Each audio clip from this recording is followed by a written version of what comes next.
4. More of your stories to come.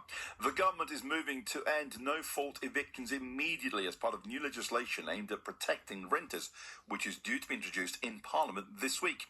Well, let's bring into the conversation Julie Ford from the Hemel Hempstead Property Network, which supplies support to landlords. Julie, very good afternoon to you. Good afternoon, Roberto. Thank you for having me. Great pleasure. Welcome to the show, Julie. What are your thoughts on this bill, Julie? Well, it has been long awaited, to be honest with you. The Conservatives had their renters reform bill that took 5 glacial years to work its way through Parliament before the general election was called. So really, we've been anticipating the change in legislation, and it's the biggest shake-up in 30 years, really. So I think it's time for a change, but certainly going to be a lot of people that are going to have to change what they do, how they do it, and it's going to have an effect on landlords and tenants. Julia, a housing department spokesperson said we will take action by abolishing Section 21, no-fault evictions, immediately end rental bidding wars and empower renters to challenge poor conditions. Is that how you see this playing out? I think it is, and again, it's nothing surprising. We saw something very similar in the Renters Reform Bill as that moved through. Ending no-fault evictions, we always knew that was coming. Section 21 has actually been around only for 35 years. It came in with the Housing Act in 1988. And no fault is probably the wrong wording for it. It actually means that the landlords don't have to have a reason. It doesn't mean the tenant isn't at fault. But again, we've had it before when we haven't had the ability of this Section 21. So it's just going to be landlords adapting to a new process. But the courts will have to be ready for it. At the moment, there is still such a backlog of evictions for Section 21 and Section 8, which is the other option that landlords can use. So the court systems need to be ready, but also the Section 8 process, which is going to take over where Section 21 is at the moment, that needs to have enough grounds for landlords to be able to get their properties back when they need to sell or move back in, for example. Can I ask you to just explain how Section 8 should be updated to give landlords more options while obviously still protecting tenants?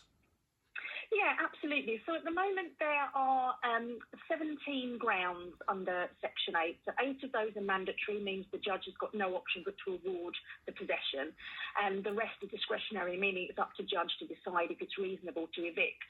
At the moment, there aren't any grounds if landlord wants to move back in.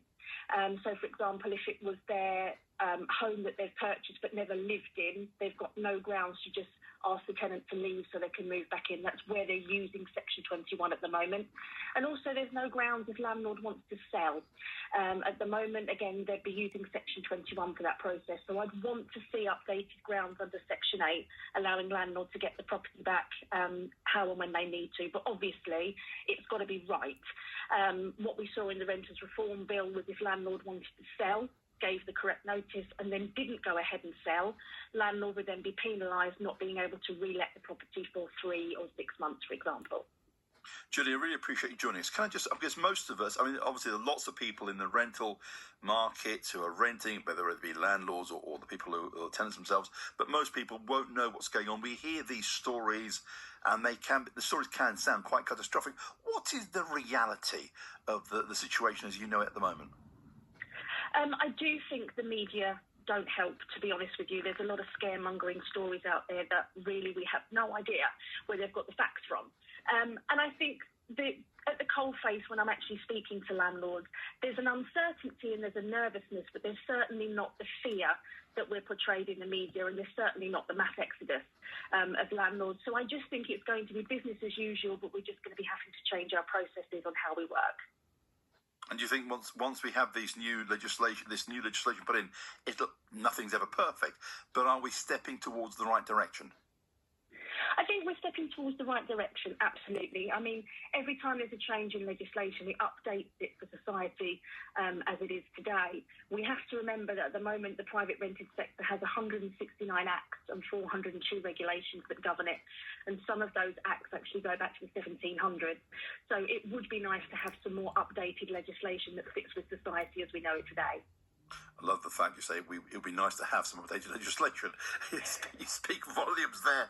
Julie, thank you so much for joining us. I wish you well. Julie Ford from the Hemel Hempstead Property Network, which supplies support to landlords. It's 27 minutes past 4.